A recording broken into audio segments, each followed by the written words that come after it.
Today on the lands of the Wurundjeri people of the Kulin Nation, always was, always will be Aboriginal land. I'm always happy to see, people come out in support of, Venezuelan sovereignty and self-determination, and to get the United States out of Latin America. My name's Elizabeth Bantas. I'm a socialist and a member of Socialist Alliance. No one can see the future. In 2022, I could certainly not have predicted that the next great social movement would be ordinary Australians rising up against the scenes of brutality and genocide that we have seen come out of Gaza, perpetrated by Israel and aided and abetted by our own government and the government of the United States, first under Biden and then Trump. And in 2025, although we knew that Trump was engaged in blood-soaked piracy in the Caribbean, I also could not have predicted that he would send his shock troopers, fresh and well rested from their stint as killers and torturers in Iraq and Afghanistan, into Venezuela, butchering over 100 people in an unprovoked act of aggression in order to kidnap President Nicolas Maduro and Celia Flores. Shame! Since the election of Hugo Chavez, the US has plotted to destroy Venezuela, but the shift from an already criminal sanctions regime designed to impoverish and immiserate Venezuela to an active military campaign is still a grave escalation. The United States is attacking Venezuela, yes, so that it can steal its natural resources wholesale. Even now, barrels of extorted Venezuelan oil are being sold and the proceeds are being fed into private bank accounts controlled by Donald Trump. But Trump and Marco Rubio and Pete Hegseth and the United States Army, Navy and Air Force and their military establishments are attacking also so that they can crush what is left of the Bolivarian Revolution and roll back Venezuela's sovereignty. The Bolivarian Revolution is named after Simón Bolívar, who led South America's war for independence against Spain.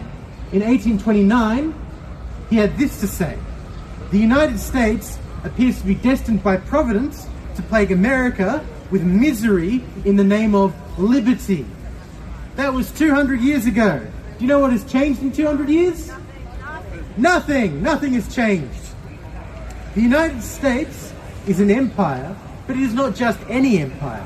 The United States, in its heart of hearts, believes it deserves to rule the entire world.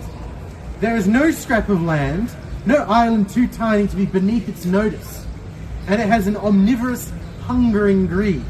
It has taken the wealth of the entire world and fed it into building a globe-spanning military. But despite its huge military advantage, the United States has been beaten, and it will be beaten again. It lost in Vietnam, and more recently, it failed to break Yemen's blockade of the Red Sea. How can such a strong army, fielded by such a rich country, still lose? It is because it can afford to lose.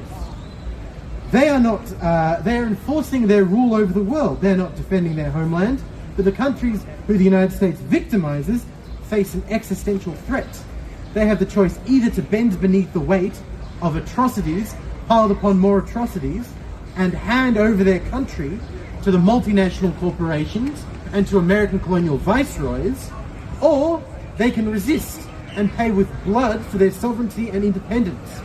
Venezuela is one of those rare countries that has taken the latter road. Imperialism pre-exists Trump, and imperialism will most likely outlive Trump.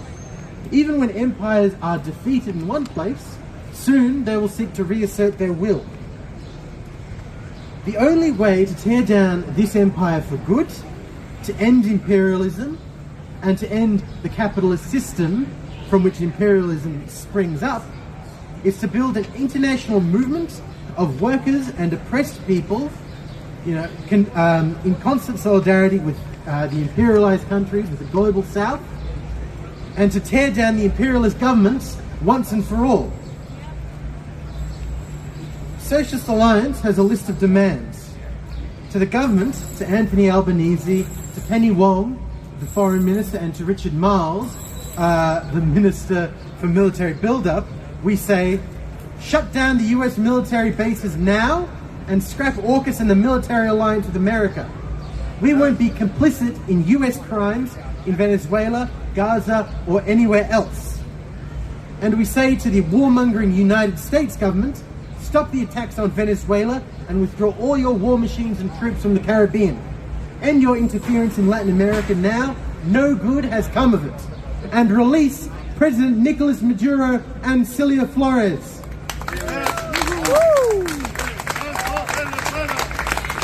Hands off Venezuela! Hands off Venezuela! Hands off Venezuela!